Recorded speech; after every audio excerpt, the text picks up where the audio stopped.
एका छोट्याशा खेड्यात राम नावाचा मुलगा त्याच्या आईसोबत राहत होता. त्याच्या घरची परिस्थिती खूप हालाकीची होती.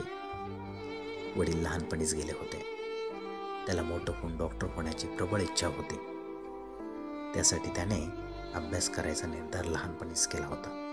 त्याची आई आजारी असताना तो घरची सर्व कामे करायचा. सर्व आटपून तो शाळेत उशिरा पोहोचलाच तर शिक्षकांचे बोलणेही खायचा. मात्र शाळा कधीच चुकत नव्हता. अगदी शांतपणे बसून शिक्षकांच्या सूचना ऐकायचा, समजून घ्यायचा. न कळालेल्या भागांवर शिक्षकांना प्रश्न विचारायचा. घरी त्याने स्वतःचे अभ्यासाचे वेळापत्रक बनवले होते.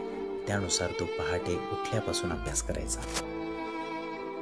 संध्याकाळ झाली की त्याच्याच गावातल्या एका शिक्षकांकडे तो अभ्यासासाठी जायचा. सर्व काही समजून घ्यायचा. ते शिक्षकही त्याच्यावर खूप प्रेम करायचे. त्याच्या सगळ्या शंकांचं ते निरसन करायचे. हळूहळू राम मोठा होऊ लागला. तो प्रत्येक परीक्षेत पहिला यायचा. पुढे तो मोठ्या शाळेत गेला, डॉक्टर झाला आणि मोठा होऊन गावात पुन्हा परतला.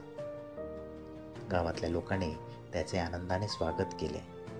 पुढे त्याने गावातीलच लोकांची सेवा करायचे ठरवले होते.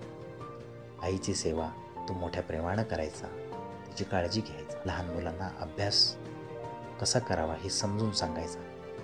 त्यांचाही तो अभ्यास घ्यायचा. सर्वांना मनोभावे इलाज करायचा.